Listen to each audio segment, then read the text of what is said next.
습니다. 우리들의 마음과 발걸음을 또 하나님의 성전으로 인도해 주신 하나님께 진심으로 감사를 드립니다. 아직도 예쁜 꽃들이 주변에 많이 있죠? 네. 꽃만 이쁜 게 아니라 사실 또 잎이 난 그 나무도 얼마나 이쁩니까, 여러분, 그죠? 우리 남경 집사님의 표현처럼 꽃을 보든 또 잎을 보든 어떤 천연계를 보더라도 정말로 감탄하지 않을 수가 없습니다. 하나님의 그 섭리와 사랑과 능력을 찬양하지 않을 수가 없습니다. 우리에게 이토록 좋은 계절을 또 천연계를 주신 하나님께 진심으로 감사를 드립니다.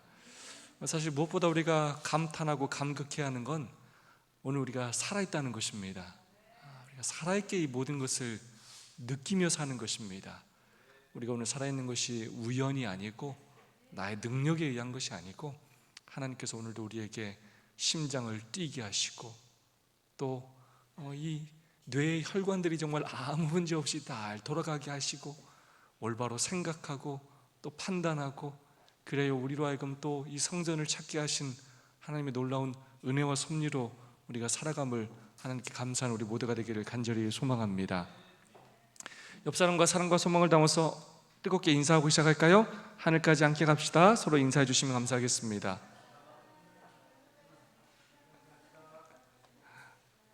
네, 지난주 안식학교 시간에 우리 새가족 환영을 이렇게 하면서 다시 한번 우리 교회를 돌아보면서 어떻게 이렇게 짧은 시간 안에 새로운 가족들이 교회에 많이 올 수 있을까?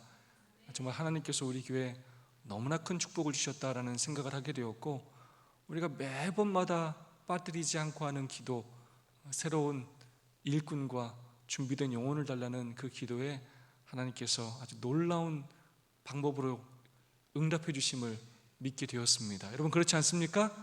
다시 한번 감사를 드리고 제가 이렇게 최근에도 화요일 금요일 저녁도 이렇게 예배를 드리려고 이렇게 밑을 내려다보면 이렇게 우리 손승희 성도님하고 우리 강춘호 집사님 부부가 이렇게 앉아있는 모습을 볼 때마다 저는 얼마나 놀라는지 몰라요.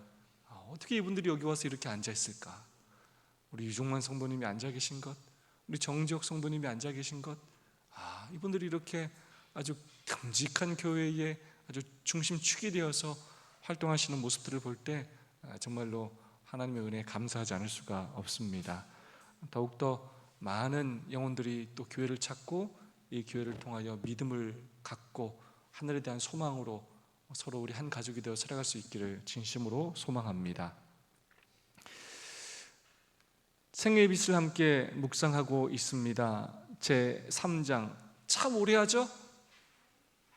오늘이 마지막입니다. 3장 8번째 저희가 함께 묵상하는데요, 오늘 마지막 회개에 대한 마지막 챕터입니다. 말씀과 기도라는 제목으로 함께 오늘 말씀을 묵상하고 은혜를 나누도록 하겠습니다. 우리는 하나님의 말씀을 연구하고 기도해야 한다. 그분의 말씀은 하나님의 율법을 우리에게 가르쳐준다. 말씀은 그리스도의 생애에 대하여 그리고 거룩하게 되는 방법에 대하여 알려준다. 모든 사람으로 더불어 화평함과 거룩함을 따르라. 이것이 없이는 아무도 주를 보지 못하리라. 하나님의 말씀은 죄가 얼마나 무서운지 우리가 느낄 수 있게 하고 또한 구원받는 길을 보여준다. 그러므로 우리는 말씀을 듣고 순종해야 한다. 하나님께서 성경을 통하여 우리에게 말씀하시기 때문이다. 아멘. 여러분 진짜 회개하기 위해서 뭐가 필요하다고요? 말씀과 기도. 우리가 참된 회개와 그렇지 않은 회개에 대하여 오랜 시간 또 이 생애비 말씀을 통하여 묵상하였습니다.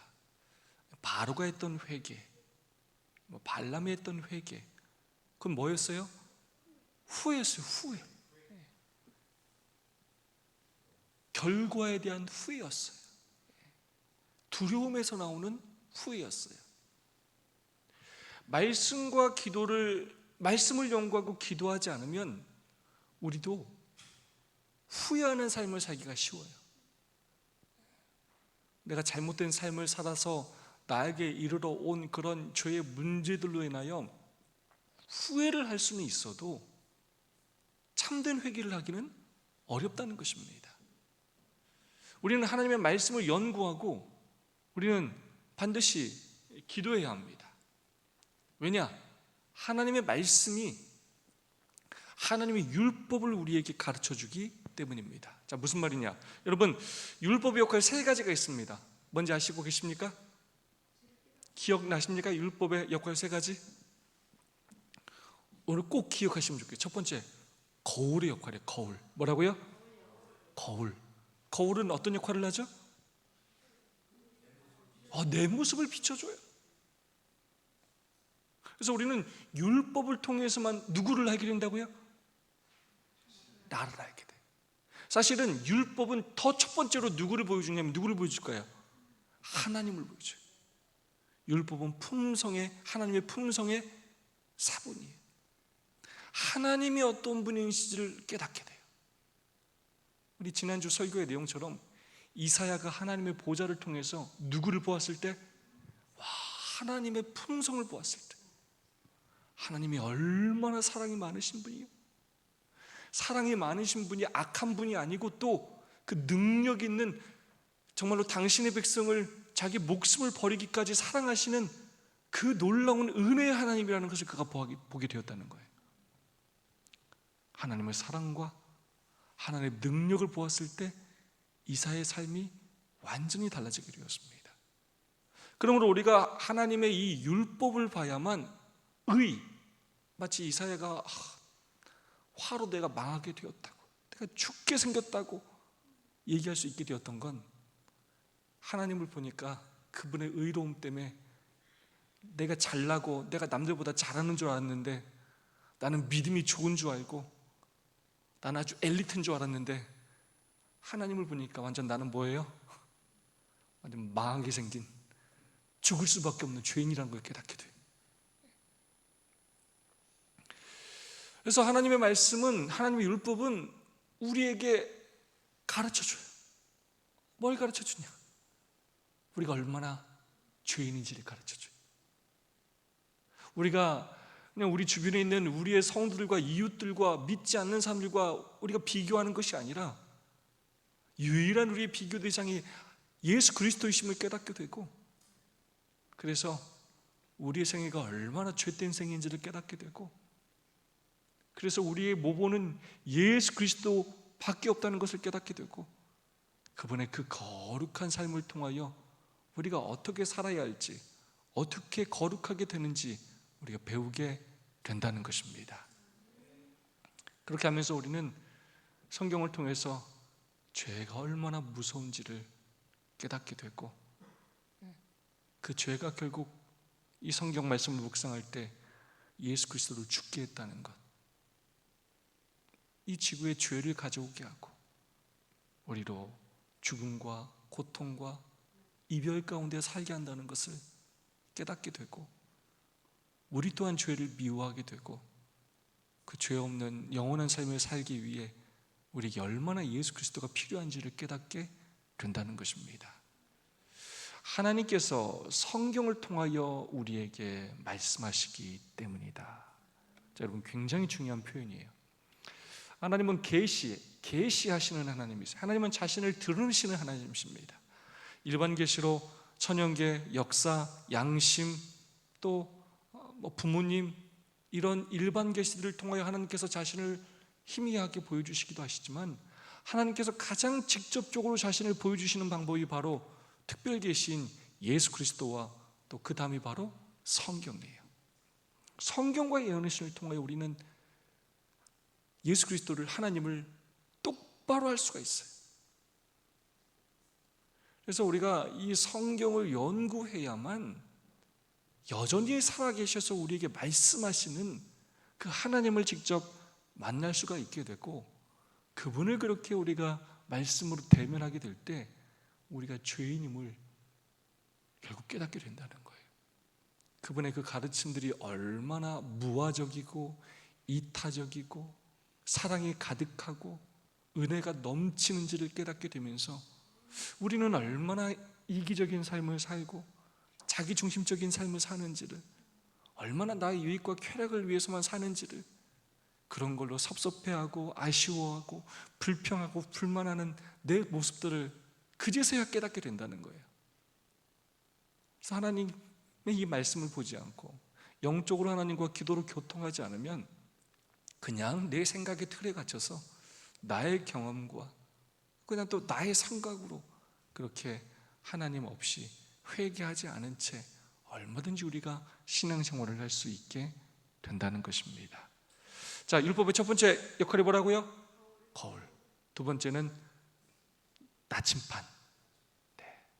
어느 길이 바른 길인지를 우리에게 가르쳐줘요. 그래서 우리는 성경을 통해서 어떻게 살아야 하는지를 깨닫게 돼요.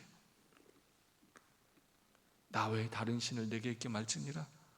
또 우상을 숭배하지 않고 여호와 이름을 망령되이 일컫지 않고 안식일 교까지 거룩히 지키고 부모를 공경하고 이 모든 것들을 통하여 율법을 통하여 우리가 어떻게 살아야 할지 무엇이 옳은 길인지를 가르쳐 준다는 것입니다. 세 번째는 또 울타리 역할을 해요. 우리를 안전하게 이렇게 보호해 주는, 우리가 이 말씀대로 살려고 노력할 때 우리를 하나님께서 이렇게 보호해 주신다는 거예요. 여러분, 때로 우리가 그 말씀을 다 완전히 순종하지 못할 수도 있어요. 못하죠. 우리 얼마나 연약한 죄인입니까? 하지만 우리가 그 율법에 순종하려고 그렇게 노력하면서 살 때마다 우리의 능력이 아니라 성령 하나님의 능력으로 우리로 하여금 그렇게 살 수 있는 능력을 끊임없이 주신다는 것입니다. 그러므로 우리에게 하나님의 말씀이 필요하고 기도하는 일이 필요하다는 것입니다. 죄가 얼마나 무서운지 깨닫게 될 때 우리는 우리의 진상을 사실 그대로 보게 된다. 그렇다고 해서 희망을 잃고 용기가 꺾여서는 안 된다. 그리스도께서는 죄인들을 구원하기 위하여 오셨다. 하나님께서 우리의 친구가 되어 우리를 사랑하도록 애쓸 필요가 없다. 하나님은 이미 우리를 사랑하신다. 그리고 그리스도 안에 계시사 세상을 자기와 화목하게 하신다. 네, 그 이사의 경험처럼 화로다, 망하게 되었다. 예수 그리스도를 보면 우리가 그 경험을 한다는 거예요. 아이고, 제가 이 말씀 들어야 되는데, 아이고, 제 이거 고쳐야 되는데, 아이고, 제 진짜 안 변해, 제 진짜. 네. 쟤는 이러면서 왜 교회를 다니는지 몰라. 이건 누구를 볼 때 나오는 말이라고요? 하나님을 보지 않고 나를 보고 다른 사람을 볼 때 나오는 태도고, 우리가 정말로 하나님의 말씀 그리고 하나님과 영적으로 교통을 하고 정말로 예수 그리스도의 십자가를 보면 누가 망하게 생긴 걸 알게 된다고요? 내가 아주 망할 존재라는 걸 알게 돼요. 근데 이 말씀이 얼마나 감동적인지 몰라요. 우리가 얼마나 죄가 많은지, 우리가 얼마나 외식하고 형식적인 사람인지, 가식적인 사람인지를 보게 된다는 거예요. 그 다음의 말이 얼마나 감동적입니까? 그렇다고 해서. 여러분, 우린 그래요. 그런데 그렇다고 해서 뭐 하지 말라고요? 희망을 잃고 용기가 꺾여서는 안 된다는 것입니다. 아멘입니까? 예수님은 우리한테 너네 죄인이야, 너네 죽어 하고 끝내시는 분이 아니시라는 거예요. 그래서 내가 너희에게 필요하고, 그래서 내가 너희를 위하여 십자가에 못 박혀 죽었다. 내가 너희의 죄값을 용서했다. 너희는 의롭다 라고 말씀하시며 우리를 구원하기 위해 이 땅에 오신 그 예수 그리스도가 우리에게 있다는 것입니다. 그 예수 그리스도를 바라보라는 것입니다. 예수 그리스도께서 우리를 구원하기 위하여 이 땅에 오셨다는 것입니다. 하나님께서 우리의 친구가 되어 우리를 사랑하도록 애쓸 필요가 없어요. 여러분, 우리가 막 부모님께 막 사랑받으려고 노력합니까? 여러분, 그런 사람도 있어요. 자녀 중에 부모로부터 정말 사랑받지 못하고, 너 왜 이렇게 못하냐, 너 왜 이렇게 못하냐 이놈아, 집을 나가라, 내가 너를 낳고 미역국을 먹었다니, 이런 얘기를 하면서 끊임없이 자녀들을 이렇게 마음에 상처를 주는 부모들도 있더라고요.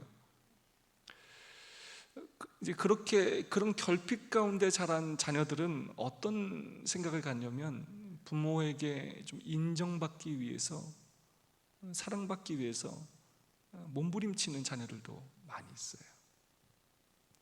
불쌍하죠? 근데 진짜 우리 하나님은 그렇게 하지 않으신다는 거예요. 우리 하나님은 우리를 그냥 있는 그대로 얼마나 사랑하시는지 몰라요. 우리가 죄인 되었을 때부터 우리를 사랑하셨어요. 그래서 우리는 하나님께서 우리를 사랑하도록 애쓸 필요가 있다고요? 없다고요? 없어요. 여러분, 이 표현이 얼마나 좋습니까? 하나님은 이미 우리를 사랑하셔요. 이미 사랑하셔요. 우리가 모를 뿐이에요. 우리가 깨닫지 못할 뿐이에요. 하나님은 우리를 너무나 사랑하셔요. 그리스도 안에 계시사 세상을 자기와 화목하게 하신다. 여러분, 이 표현이 우리를 화목하게 하시기 위해서, 하나님과 화목하게 하기 위해서 그분께서 십자가에 달려 돌아가신 거예요. 우리처럼 인간이 되셨고, 우리가 똑같은 육신의 아픔과 고통을 당하시면서 우리를 화목하게, 자기와 화목하게 하시기 위해서 그분이 엄청난 희생과 헌신을 하셨다는 것입니다. 그것이 바로 우리를 너무나 사랑하시기 때문이라는 것입니다. 하나님께서는 따뜻한 사랑으로 그분의 자녀들의 마음을 그분께로 이끌고 계신다. 우리의 잘못과 실수를 육신의 부모 그 이상으로 참으신다. 그분은 모든 자녀를 구원하기를 원하신다. 하나님께서는 죄인들이 그분께로 나아오고 방황하는 자들이 돌아오도록 부드럽고 친절하게 초청하신다. 하나님의 모든 약속과 모든 경고는 그분의 영원한 사랑을 우리에게 알려준다. 아멘. 따뜻한 사랑. 여러분, 우리 하나님 사랑은 참 따뜻해요. 여러분, 어떤 사람 만나면 참 이 사람은 참 따뜻하다라는 느낌 좀 받는 사람이 있지 않습니까? 이렇게 따뜻한 말과 따뜻한 행동, 또 스킨십, 참 이 사람은 참 따뜻한 사람이다라고 느낄 때가 있어요. 부모님의 사랑도 여러분 그렇지 않습니까? 제가 시골에 가기만 하면 어쨌든 어머니는 늘 한 보따리씩 이렇게 먹을 걸 챙겨주셔요. 요즘은 또 제가 이렇게 혼자 있으니까 며칠 동안 먹을 국을 다 이렇게 끓여주셔가지고 그것들을 이렇게 잘 또 포장을 하셔서 밥 잘 챙겨 먹으라고 뭐 김치건 뭐건 이런 것들을 늘 챙겨주시는 그런 어머님을 뵐 때마다 우리는 이렇게 따뜻한 사랑을 이렇게 느끼게 되는 것입니다. 그런데 그 우리 육신의 부모님과 우리의 좋은 사람들과 비교할 수 없는 하나님의 사랑은 따뜻한 정도가 아니라 정말 뜨거운 사랑이에요. 아까도 얘기했지만 여러분, 우리가 여러분 오늘 우리의 능력으로 살아있다고 생각하면 착각이에요.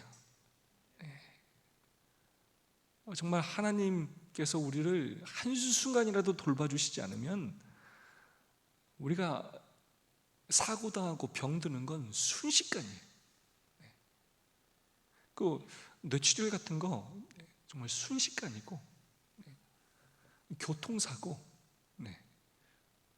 하나님께서 정말로 선하신 손길로 우리를 그때그때마다 천사를 통하여 또 이렇게 지켜주시지 않으면 우리는 한순간도 안전하지 않은 존재들인 것입니다. 하나님께서 우리를 그렇게 돌보고 계시고 우리의 마음을 끊임없이 성령 하나님을 통하여 이렇게 하나님께로 나올 수 있도록 이끌고 계셔요.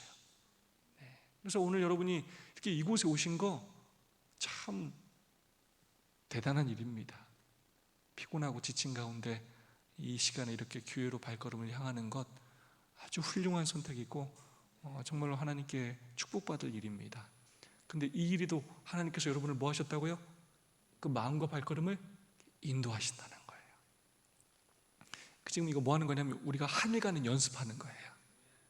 끊임없이 내 뜻대로 내 시간을 사용하는 것이 아니라 하나님의 뜻과 방법대로 우리의 발걸음과 마음을 끊임없이 하나님께로 돌리는 훈련을 하고 있는 것입니다.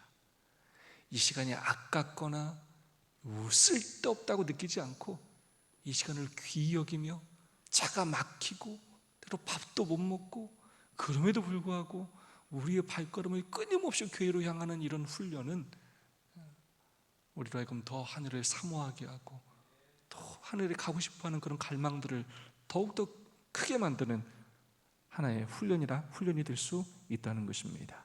하나님은 모든 자녀를 구원하길 원하셔요.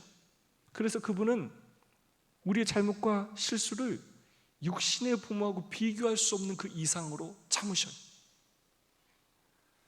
우리가 자녀한테 참 많이 참지만 또 참지 못할 때가 있지 않습니까?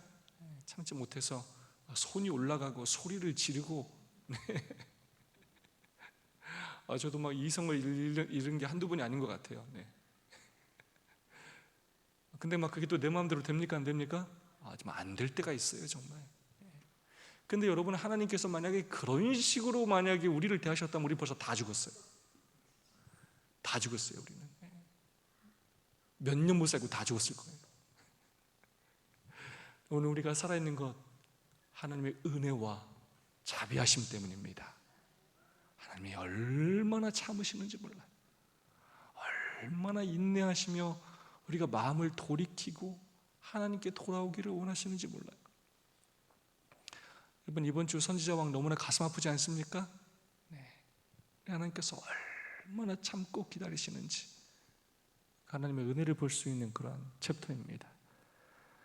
하나님께서는 죄인들이 그분께 나오고 방황하는 자들이 돌아오도록 부드럽고 친절하게 초청하셔요.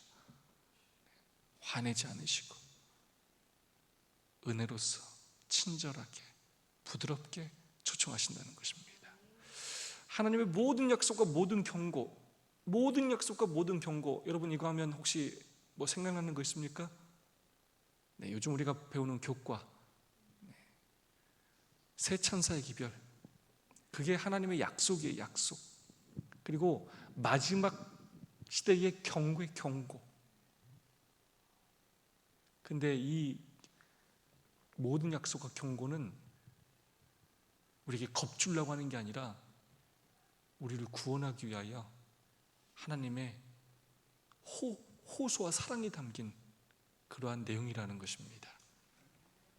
우리가 하나님의 말씀을 묵상하면 우리가 그것을 깨닫게 되고 하나님과 영적으로 교통하면서 그 하나님의 품성과 그 마음들을 알게 된다는 것입니다.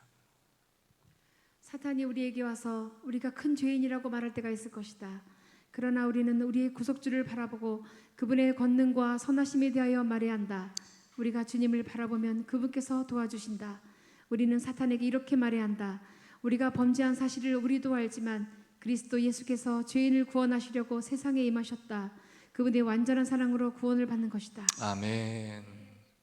사단은 끊임없이 우리에게 죄인이라고 말하고 너 같은 게 무슨 구원을 받느냐? 야, 네가 그러고도 무슨 목사냐? 야, 네가 그러고 무슨 장로냐? 아유, 창피하지도 않냐?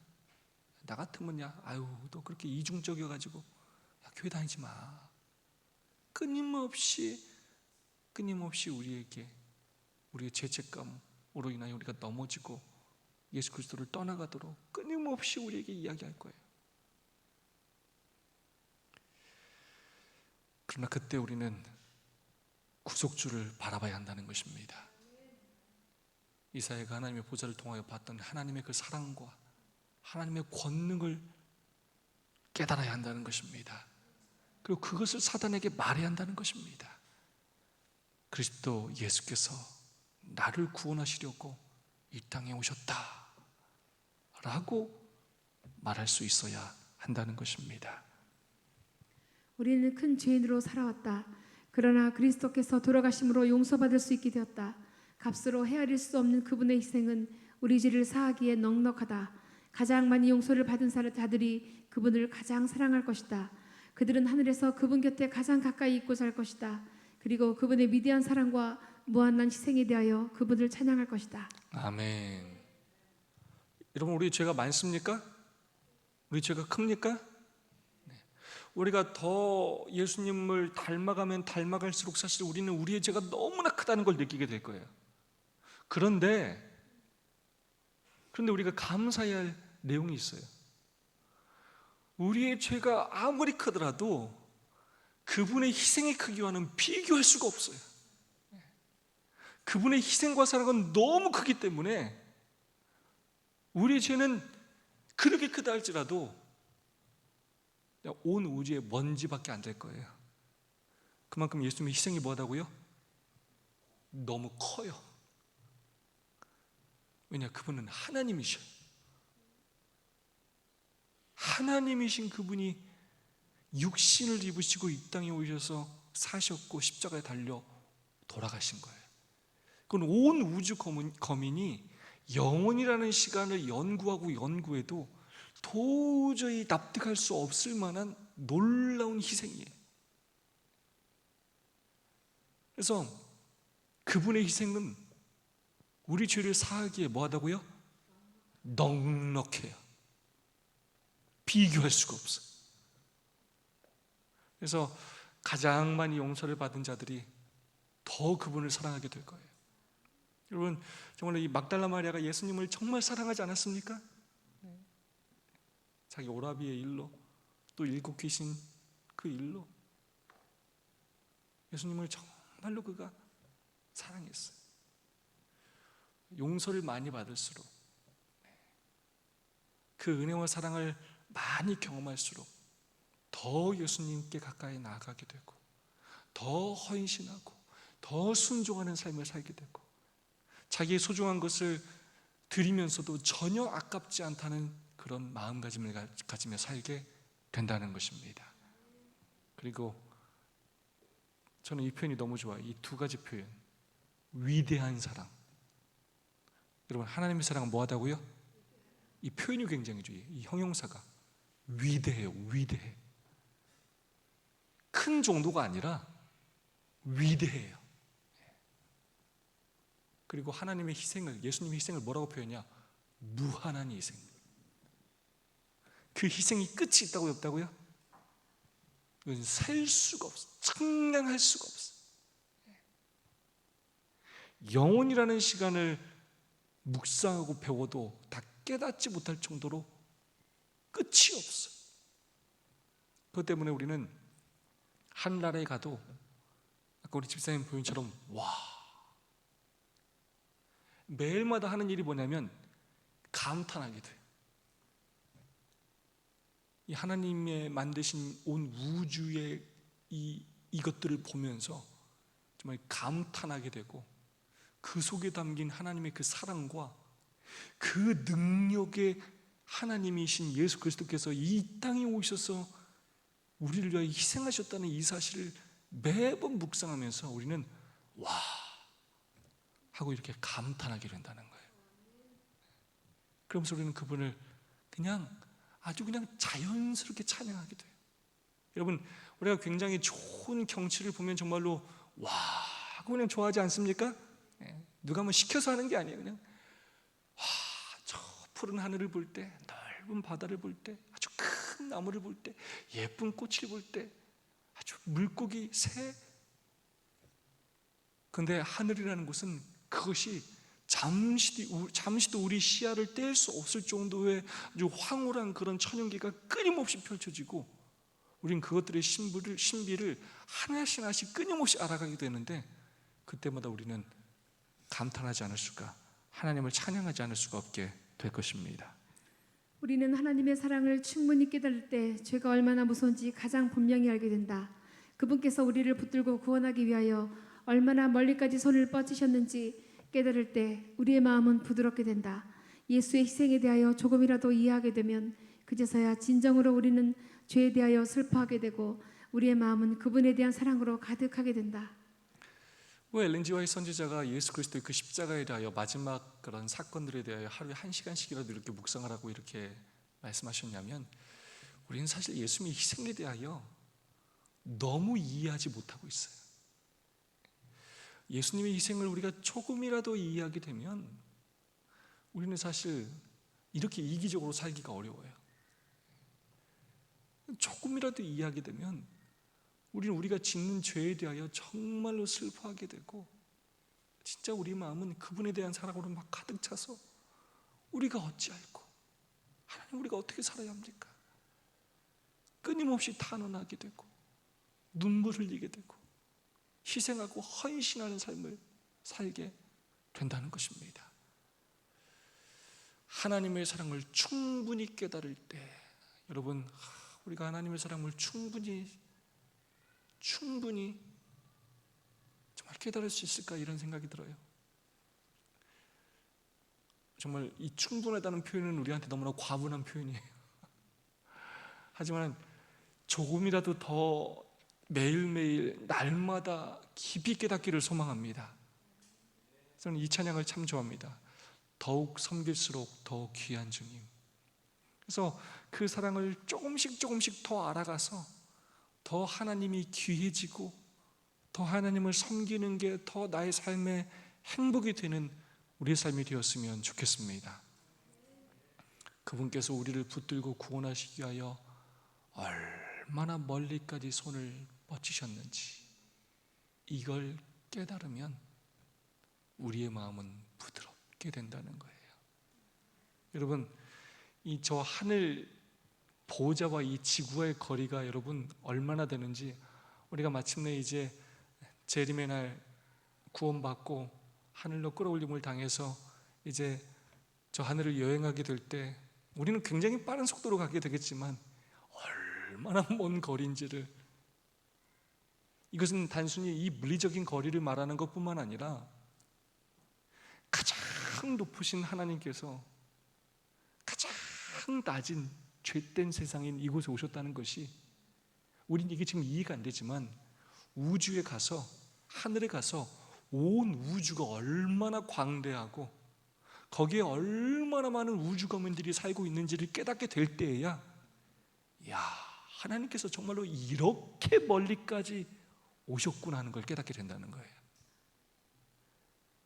예수님의 이 손이 우리를 구원하기 위하여 얼마나 멀리까지 손을 뻗치셨는지를 깨닫게 된다면, 우리가 하늘에 가기 전에 이 땅에서도 그것을 우리가 조금 더 깨닫게 된다면 우리 마음은 진짜로 그 사랑 때문에 아주 부드러워지게 된다는 것입니다. 이게 마음이 부드러워야 회개가 돼요. 이 마음이 단단하면 바늘로 찔러도 들어가지가 않아. 그래서 그리스도의 그 사랑과 희생을 묵상할 때만 우리 마음이 부드러워지고 그분의 의로우심 때문에 우리의 죄됨을 알게 되고, 그래서 더 우리가 죄로 인하여 슬퍼하게 되고 주님을 필요로 여기게 되고 그분을 닮아가게 된다는 것입니다. 마지막 말씀입니다. 우리는 하나님 앞에 자신을 겸비하게 하고 우리가 죄를 지었다는 것을 인정해야 한다. 이것이 하나님께 간합하심을 받는 첫째 조건이다. 만일 우리가 죄를 고백하지 않고 우리 자신을 낮추지 않으면 이는 용서를 위해 진정으로 간구하는 것이 아니다. 만일 우리가 우리 죄를 미워하지 않으면 우리는 진정으로 용서받기를 원치 않는 것이다. 그리하여 우리는 하나님의 평안을 찾지 못한다. 우리는 죄를 어떤 행위로 늘 생각하기 때문에 내가 무슨 죄를 졌냐라고 늘 생각을 해요. 근데 우리는 기억해야 합니다. 그냥 우리 존재 자체가 죄입니다. 우리 그냥 죄인이에요. 우리가 생각하는 것, 우리가 행동하는 것 대부분이 사실은 거의 다 죄로 인해 나오는 것들이에요. 그래서 우리 본질 자체가 예수 그리스도 없이는 죽을 수밖에 없는 존재이고, 거듭남을 통해서만 우리가 새로운 생명이 될 수 있다는 사실을 우리는 인정해야 합니다. 그래서 단순히 우리가 우리의 어떤 행위를 고치는 것에 국한된 것이 아니라 우리의 존재 자체가 예수 그리스도를 통하여 거듭남을 경험하기를 우리는 갈망해야 합니다. 그러기 위해서 우리가 어떤 단순한 어떤 죄를 지었다라는 것을 인정하는 차원을 넘어서서, 그렇게 우리가 오랫동안 예수님을 믿고 살아왔음에도 불구하고 여전히 내가 얼마나 죄인인지를, 얼마나 내가 이기적이고 자기 중심적인지를 우리가 깨달아야 하고, 이것들을 통해서 우리의 본질이 변화될 수 있도록 내가 예수 그리스도 안에서 거듭남을 경험하는 그런 사람이 되게 해달라고 우리가 하나님께 매어 달리고 기도해야 한다는 것입니다. 그것이 바로 하나님께 우리가 간합하심을 받는 첫 번째 조건이라는 것입니다. 그렇게 우리의 죄를 우리가 고백해야, 그렇게 우리가 겸손히 그분 앞에 나아가야 우리가 결국 참된 회개를 경험하게 될 것이고 하나님께서 주시는 평안을 경험하게 된다는 것입니다. 우리에게 회개할 수 있는 기회와 특권을 주신 하나님께 감사하지 않으십니까? 우리에게 이토록 귀한 말씀을 주시고 또한 기도로 교통할 수 있는 특권을 주신 하나님께 감사를 드리며, 우리가 오늘도 다시 한번 우리들의 죄됨을 하나님 앞에 고백하고 또 하나님께로 나아가서 용서를 경험하는, 의롭다라는 그런 칭의를 경험하는 이 시간이 될 수 있기를 간절히 소망합니다. 나는 매일 어떻게 말씀 묵상과 기도를 하고 있습니까? 매일 말씀 묵상을 하지 않는 내 주변의 가족과 성도들이 있다면 어떻게 그 사람들을 도울 수 있을까요? 제가 다시 한번 저희 교회가 이렇게 변화되고 성도들이 변화되는 모습들을 바라보면서 어떻게 우리 교회가 이렇게 변화되었을까를 생각해 보면 그 답은 사실 한 가지입니다. 우리 성도들이 말씀을 깊이 묵상하기 때문이에요.